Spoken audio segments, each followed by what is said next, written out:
Welcome to a movie where wife sells her husband for money, जहाँ पे मर्द को एक खिलौने की तरह ट्रीट किया जाता है। जब चाहे डिवोर्स दे दिया, जब चाहे पैसों के लिए बेच दिया। तो फिल्म की शुरुआत होती है राज और काजल की शादी से। गृह प्रवेश के टाइम पे ही राज का कॉन्ट्रैक्टर उसे घूस के तौर पे 12 तोले का हार दे रहा था, जिसको राज मना कर देता है। और यहीं पर हम लोग पहली बार काजल का पैसों के लिए ऑब्सेशन देख सकते हैं।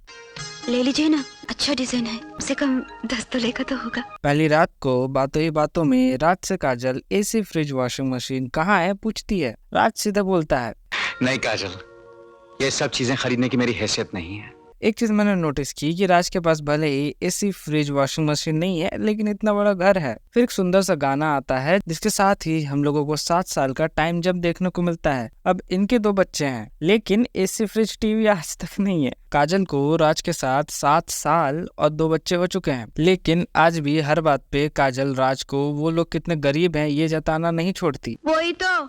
काजल अमीर होने के लिए इतना ज्यादा ऑब्सेस्ड है कि वो अपने बच्चों को माँ बोलने को मना करती है, क्योंकि हाई सोसाइटी में सभी अपनी माँ को मम्मी कह के बुलाते हैं। ये कैसा लॉजिक हुआ?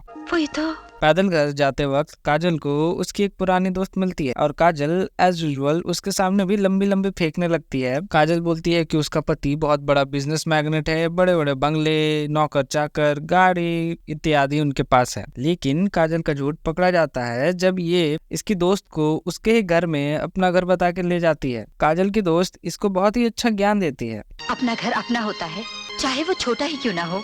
स्वर्ग जैसा लगना चाहिए अपना घर, नहीं तो उसे नर्क बनते हुए देर नहीं लगती। जितना है उसी में खुश रहना सीख, जो नहीं है उसकी लालसा में कुड़कुड़ करती रहेगी, देखिए जहन्नुम बन जाएगी, जहन्नुम।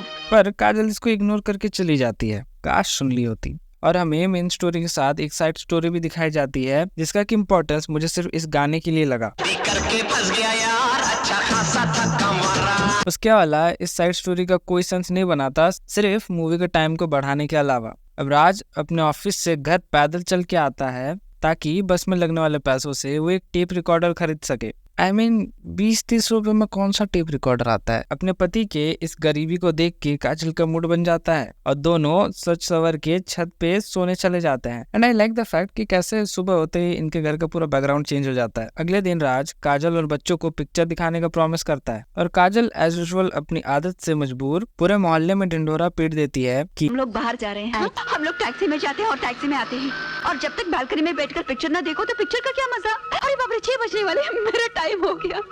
लेकिन शाम हो जाती है और अब तक राज आया नहीं, जिस चीज से काजल का पड़ोसी बहुत ज्यादा मजाक बनाते हैं। रात को राज जब लेट से आता है तो अपनी गुस्सैल बीवी को मनाने के लिए वो गाना गाना शुरू कर देता है और गाना सुन के काजल का भी मूड बन गया तो वो भी अब नाचने लगती है। And I also like the fact कैसे इतना बड़ा घर होने के बाद भी इनके पास एक अलग कमरा नहीं है साथ में सोने के लिए। वही तो।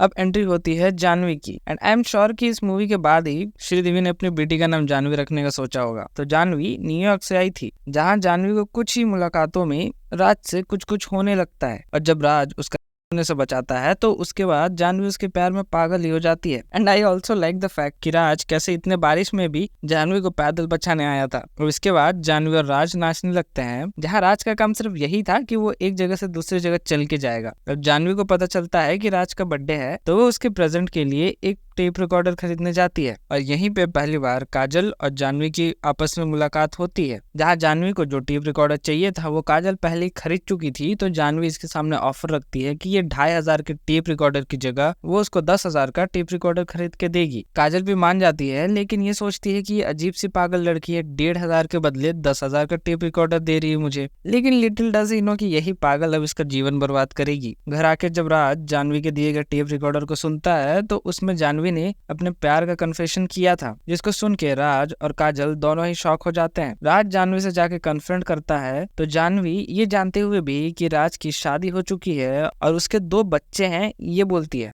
मेरे 2 बच्चे भी हैं। अब 2 बीवियां हो जाएंगी, मुझसे शादी कर लो राज।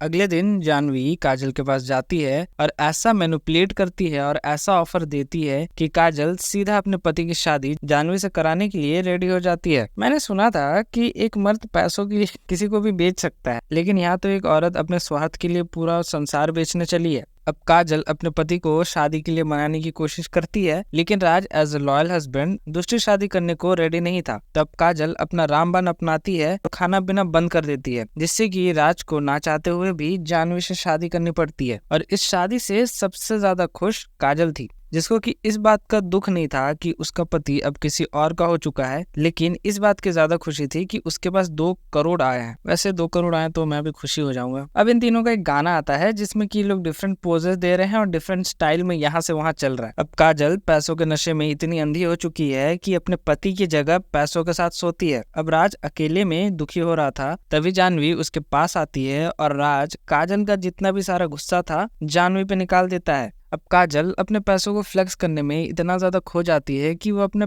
बच्चों तक को टाइम नहीं देती। इसी चीज का फायदा उठा के जानवी राज और बच्चों के बहुत ज्यादा करीब आ जाती है। तुम लोग सोच भी नहीं सकते कितने करीब। राज देर रात तक काजल का वेट करता है ताकि दोनों साथ में खाना खा सके, लेकिन काजल पार्टी से ही ऑलरेडी खाना खा के आती है। यहाँ तक कि काजल इतना ज्यादा इग्नोरेंस हो चुकी थी कि उसको अपने सालगिरह तक याद नहीं थी। तो इसी चीज का फायदा उठा के इसकी माँ इसको एक रियलिटी चेक देती है, फिर इसकी नौकरानी भी इसको रियलिटी चेक देती है। हद तो तब हो जाती है जबकि एक एनपीसी कैरेक्टर आके इसको रियलिटी चेक देती है। काजल को इतना गुस्सा आता है कि राज और बच्चों को लेकर वो सीधा अपने कमरे में चली जाती है, लेकिन तीनों चुपके से वापस जानवी के कमरे पे चले जाते हैं, जिस चीज को देखकर काजल को ऑब्वियस सी बात है बहुत बुरा लगता है। जेन्युइन सी बात है यार, लगना चाहिए, अपना पति बेच दिया है तूने, बुरा तो लगना चाहिए तेरे को। गुस्से में काजल जानवी को थप्पड़ मार देती है। अब काजल को समझ आ गया है कि इसकी दोस्त ने जो इसके मूवी के स्टार्टिंग में ही बात बोली थी वो बिल्कुल सही कही थी। अब काजल जानवी को थप्पड़ मार के वापस जाने को कहती है, पर यहाँ पे ऊनो रिवर्स हो जाता है। जानवी तो जाती है पर उसके साथ राज और बच्चे भी चले जाते हैं। अब काजल एक ब्लैक साड़ी पहन के बड़े बड़े चट्टानों के बीच सैड सॉन्ग में यहाँ से वहाँ टहल रही है